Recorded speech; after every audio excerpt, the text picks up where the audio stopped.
Yeah, I mean, I guess Suge said he tried to save him. You know, he was trying to get back. You know, Suge. He did mention, matter of fact, matter of fact, he did say, you know, when they started shooting, Pac tried to get in the back seat, and that's when I told him to get down.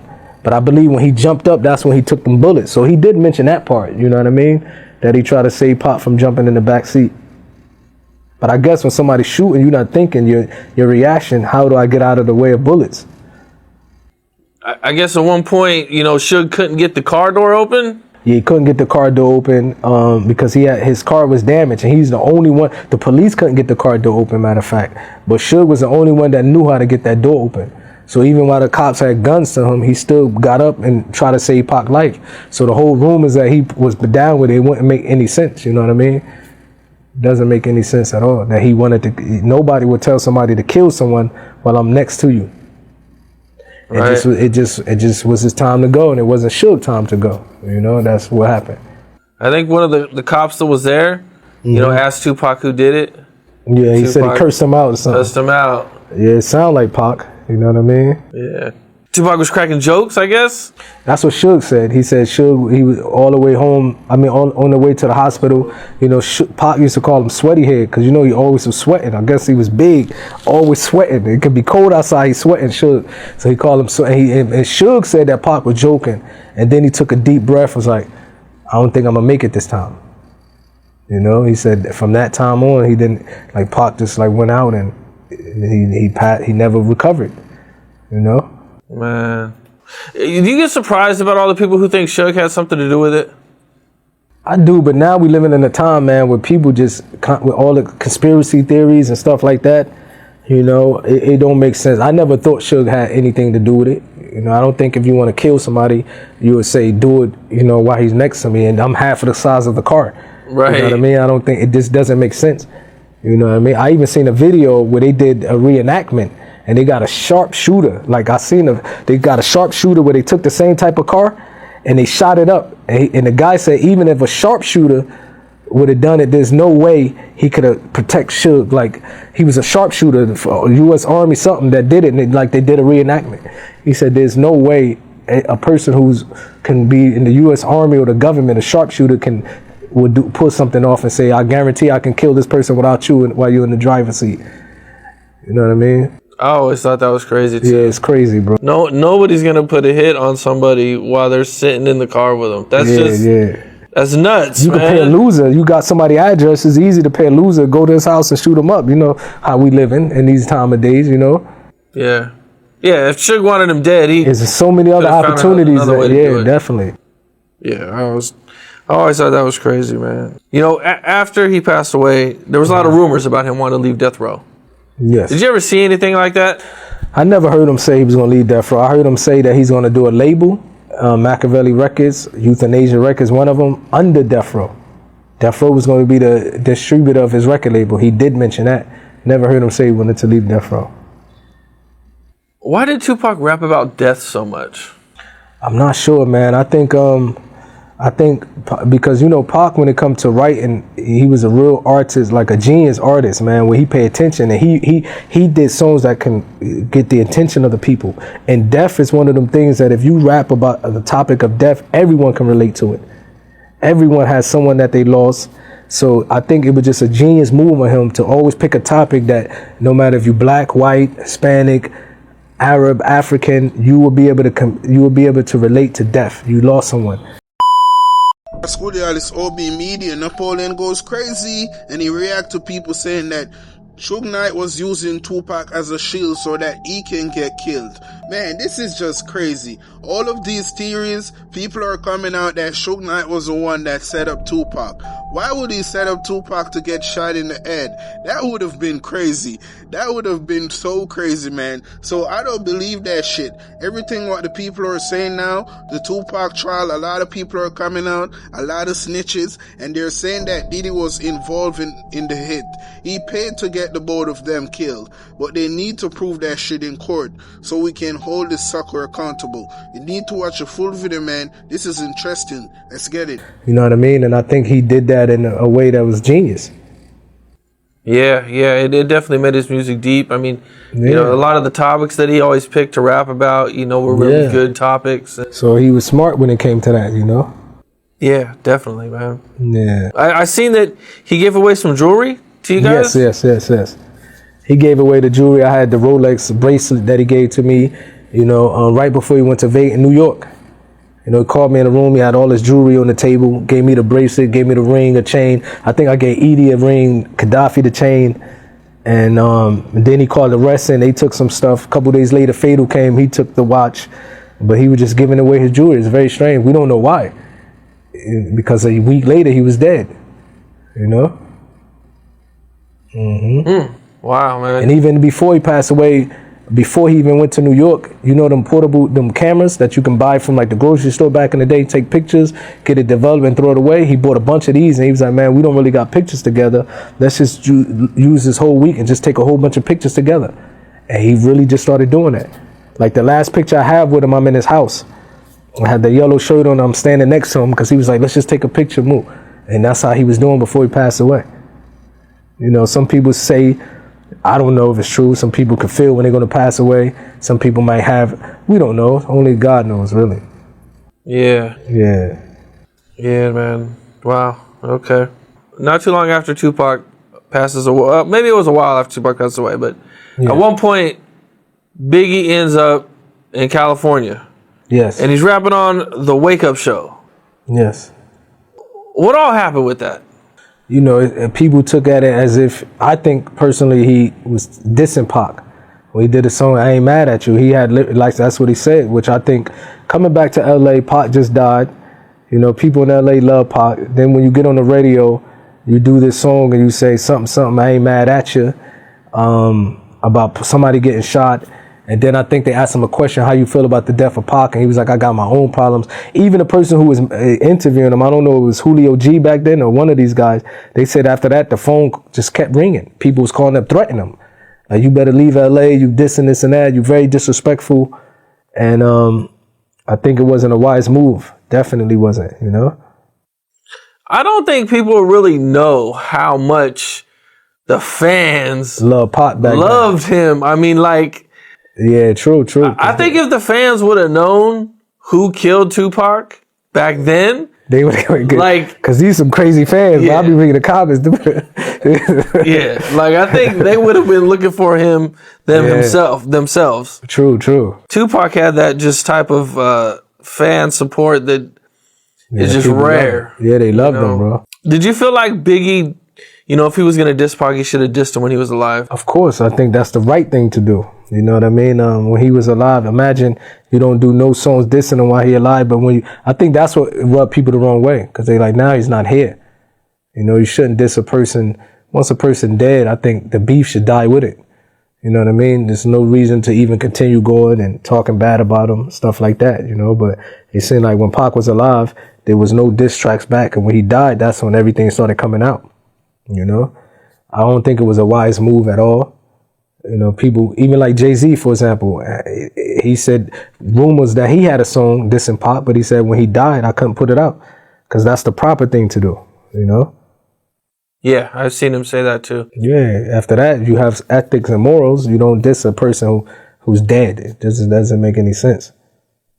Yeah, it's, you know, I agree. What did you guys do musically? After Tupac passes away and Suge's in prison, were you guys signed to Death Row? We was signed to Death Row, but what happened is we wanted to get released from Death Row, so we lost. I think we had a window that after Pac died, everybody was waiting to hear from the Outlaws because Machiavelli came out, All Eyes on Me, but then we got stuck in a contract for a few years where we couldn't do nothing. We couldn't release nothing, we couldn't do anything, so by that time we ended up going independent. Even though independent, we did good because we sold about 200,000 copies. And back then you get $10 a CD. So after you pay the record company back for the video shoots or, you know what I mean, studio time, you make good money, you know. But back then, independent artists wasn't really getting to play the way they supposed to. So our career, and believe it or not, a lot of people blackballed us. You know, people look at it like, okay, the same people that Pac was dissing became powerful in the music industry. You know, so it was like, okay, you dissing Pac, Puffy, you dissing Jay-Z. Now these are people who run the industry. And the people don't want to displease these people because they bringing all the money in. So we end up had to do everything on our own. We put an album out with Interscope, and with Death Row, we did a collaboration called Tupac Outlaw Still I Rise. That went platinum. And even though it could have continued to sell, but Suge had a dispute with him, and he was like, I don't want to be part of it anymore. So it's like our career couldn't really take off because it was always some drama, some politics, being blackballed, you know what I mean? And that's how it was. Man, I seen you went and seen Suge in prison while trying to get out of the contract. Yeah, that's how we got released, because I'm the type of person, man, I'm not going to wait till a person go to prison and then, you know what I mean? I just felt like if we want to get off of the contract, go see him face to face. And Reggie Wright picked me up, and I went and I told him face to face and said, Suge, I want to get off your record label. We want to get off. I just felt like that was the right thing to do, because I didn't want to make him seem like as soon as I go to jail, now you want to sue me and get off. You know what I mean? Why you ain't tell me face to face? I know how people think, you know? So we went and told him, I told him face to face. And I think he respected me for that. But even though he ain't released us, he told us, okay, he said it to me. He said face to face, okay, you don't want to be on the label, I'll let you go. He still didn't do it. We had to go fight, and then eventually we got released. Was it frustrating the first couple years? Very frustrating, because you stuck. You can't do nothing. You know what I mean? We stuck, and we really couldn't do nothing. We couldn't do anything when you with a contract with a label. You know? Okay. Well, one of the things that came out, I think, like after Tupac passed away, that really wasn't talked about that much when he was here, you know, is that he kind of had a little bit of issue with Ice Cube. You know, I've heard these recordings where he kind of felt like Ice Cube was kind of taking his style or taking the energy from Hit 'Em Up and kind of make him bow down. And, you know, I think he mentioned in the interview he wanted to talk to Ice Cube about it, you know. Wow, you heard that in the interview? Yeah. Wow. Yeah, it's out there to where he's like, you know, yeah, I've heard it. Man. I think they probably, I think they respected each other at the, you know what I mean? I think Cube had to respect, you know, even back in the day, I think I heard a little, when Cube switched his style up, I heard a little Pac in him, you know what I mean? I heard a little in him, so I guess Pac probably, you know what I mean, felt he wanted to holler at him. But that's what rappers do, you know what I mean? But I guess back then it was different. Hip hop was different. If you took somebody's style back then, you got to at least give him his credit. You know what I mean? Yeah. I guess you confronted Ice Cube at one point? I confronted Ice Cube because, once again, I was very young and ignorant, hot-headed. I was in the studio with a guy named One Eye. Shout out to One Eye. He was very, you know what I mean? I hope I ain't mess anything up. He took me in the studio, and I think Pac, I thought Cube was dissing Pac on one of these songs, you know what I mean? And I was the type of person that my loyalty come before my career. Like, how can I need to clarify this before, because the dude wanted me to get on the song. So myself as a solo artist probably would have been bigger than what it ever been if I would have got on that song, because that song became a hit, what Cube did. Which song was it? It was, You Can Do It, what is it? I forget the name. You Can Do It, Put Your Back. Yeah, that. I don't really like to say these words again because because of my religion, you know what I mean? I don't want to promote this thing, but it was a song that was a hit. It was a hit song that the guy wanted me to get on it. So he was like, come up there, I'm going to put you on the song. And I'm just a young hothead, you know what I mean? Not thinking about furthering my career. My loyalty with Pac, because Pac came to the hood, got me from my hood, saved me. I feel like he saved my life. So me, because I was young, immature, hot-headed, you know what I mean? I wasn't thinking about my career. So I asked Cube, like, yeah, man, so was you dissing Pac? And when you did that, he was shocked because it was on me, him, and One Eye in the studio. And he's like, no, I wasn't dissing Pac. And I was like, why? But I never, so of course after that, he didn't put me on the song, you know? I ruined the opportunity to be on the song with Cube. Did you come at him crazy, or were you just like, you know, hey man, you know, what's even I didn't come at him crazy, but I'm sure he still, because he knew I was from the Outlaws, and he's still looking at it like, but why you? He know what that mean. He in my studio session asking me, did I diss his homie? After that, he ain't gonna be like, okay man, let's get together and get on the song. He probably felt like, you know, that was kind of rude, you know what I mean? And so that I ruined that opportunity. Wow. Okay. And Cube was one of my favorite rappers, you know what I mean? But I still was looking at it like, man, if he dissing Pac, I don't want to be on a song with him. That's how I was back then. I mean, he did say some things. You know, there was that line, No California Love, just California Slugs. Yeah, see. You know? I mean, so there was like little things out there. Yeah, so that's probably, I forget exactly what I thought, but it might have been these type of things, you know what I mean? Yeah. So I don't think you were coming out of like, yeah, you know what I'm saying, left field with it. Well, Cube the OG, man. I got a lot of like Cube the OG, bro. You know, because growing up, I used to only listen to Cube, Scarface, Pac. I didn't really listen to a lot of East Coast rappers. That's crazy. Me neither. I didn't listen to East Coast till Biggie kind of came around. Yeah, I never heard a Biggie record besides what comes on television, you know? Yeah. Mm-hmm. I seen you did an album with Johnny J, and it never came out? Johnny J never came out. You know, one day I get a call. I became Muslim, and I didn't really want it to be with the Outlaws anymore because I was trying to change my life. One of the first things that I wanted to stop doing is cuss words. So I decided to leave the Outlaws and just start doing my own thing. And Johnny J called me one day. He was like, "Move, man. I always seen the potential in you. Let me produce a whole album on you." And which we did. You know, we did a whole album.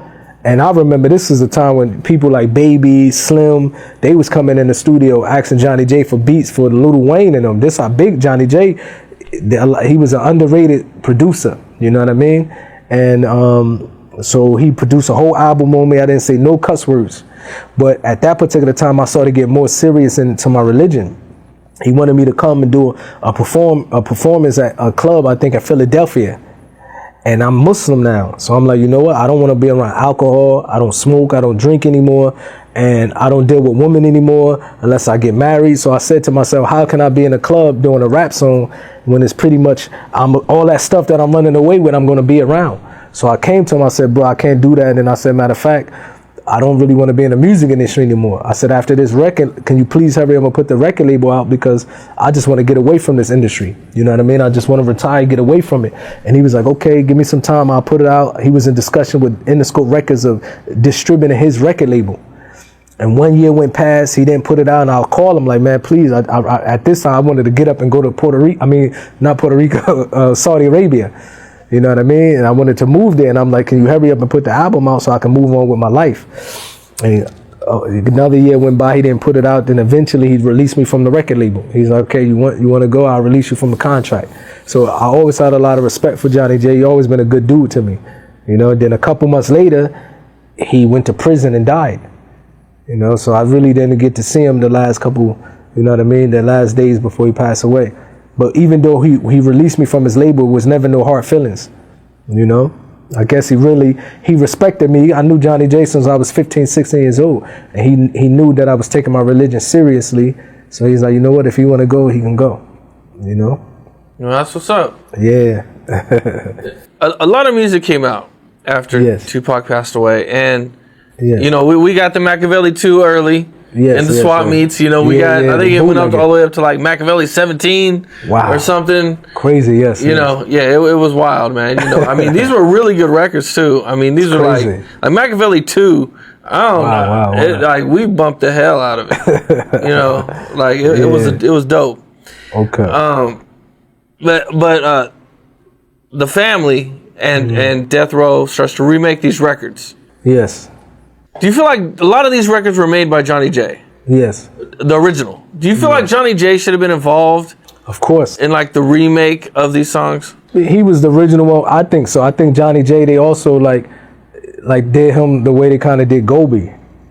You know what I mean? You know, Machiavelli, Johnny J wasn't on no songs. For some reason, I don't, you know, later on, Johnny J wasn't on no Machiavelli song, but later on, Johnny J kind of told me why he wasn't. When I started dealing with him, he said because, you know, Suge was trying to basically steal his rights from him. You know, he said Suge was trying to come and say, you need to give me all your publishing. And Pac was trying to push it along like, Johnny J, just do a deal, you know, with Suge, give him half of what you want. And Johnny J was like, no, I work hard for this. Why do I have to give this guy, you know, percentages of my record company? I mean, my record. So when he didn't agree on it, he stopped coming to Death Row and he stopped doing producing on Pac. You know, so I guess they probably look at it like, well, since he wasn't working with Pac when he passed away, we're just remixing songs. This is politics with the music industry, you know? Yeah. Yeah. What was it like when you guys were making Machiavelli? I wasn't around until the last song because my grandmother passed away. So I was in Jersey. And I didn't even want to, I was having so much fun after my grandmother passed, not even fun, just being back with my family. I didn't really want to go back, you know. He was working on an album, and he called me one day. He made Molly, who was his assistant, called me one day and was like, Pac said, you need to come home, you ready? And I was like, okay, just send the airline ticket. I didn't even want to go back. So when I went back, the album was finished, except for the last song, Life of an Outlaw. And that's when I got on that song, and he ended it, I believe, I don't know if he ended the album with it, but that's the last song. That's the reason why I'm only on one song, you know, Life of an Outlaw. And that's why when he asked me, would you die for me? I said on my grandmother, because my grandmother just passed. So my verse was really emotional, you know what I mean? So that was the last song I ever done with him, the Machiavelli album. Man, this interview is interesting, man. Napoleon goes in on and talk about Tupac and his killing. So a lot of people are saying that Suge Knight is involved with Tupac getting his demise in LA. So a lot of people been saying this for a long while, but everyone know that it's just bullshit. Nothing like that shit. Because I know that Suge Knight would have never set up Tupac to get killed and he got shot in the head. That would have been crazy. So some people is just coming with some bullshit.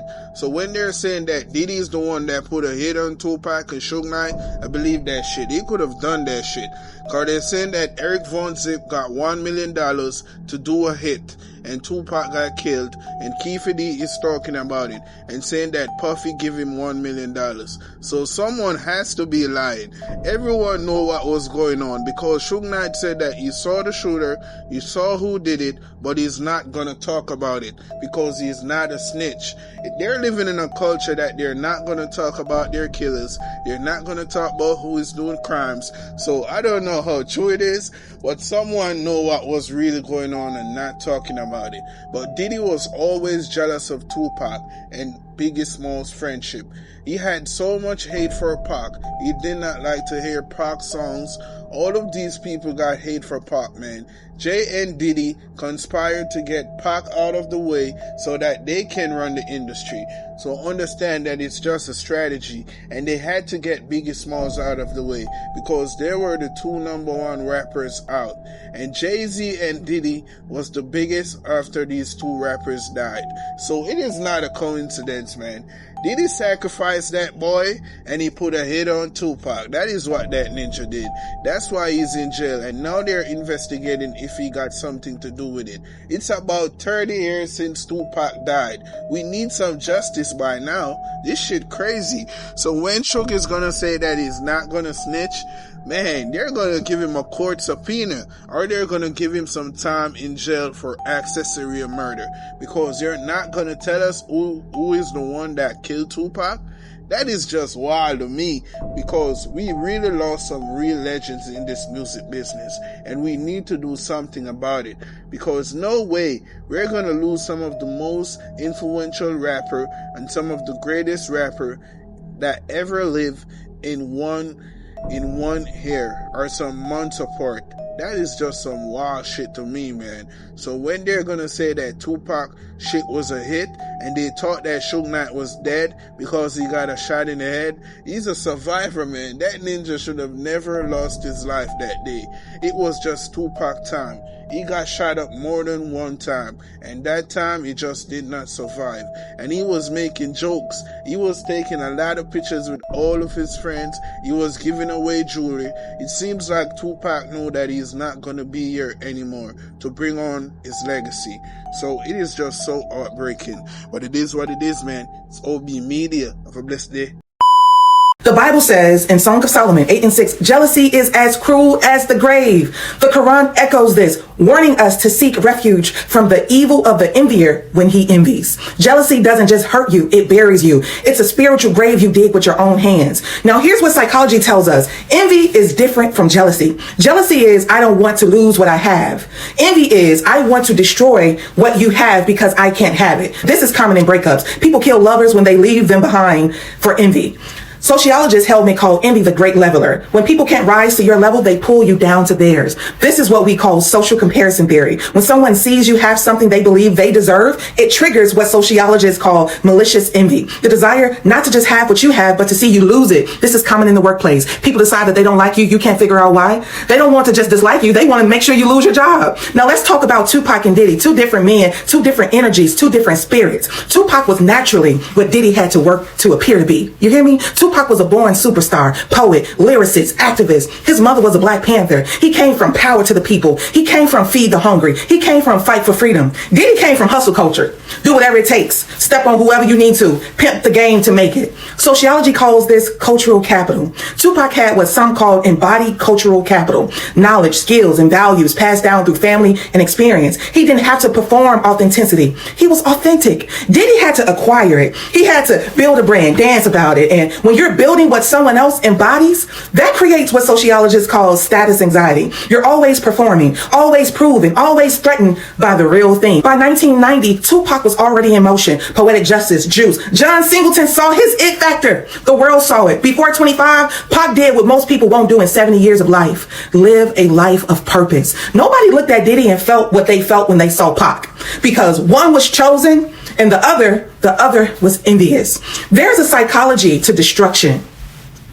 Here's what research shows. People with malicious envy don't just want to compete, they want to eliminate the competition. Studies from the Journal of Personality and Social Psychology found that envy activates the same brain regions as physical pain. Your success literally hurts them. And hurt people, they hurt people.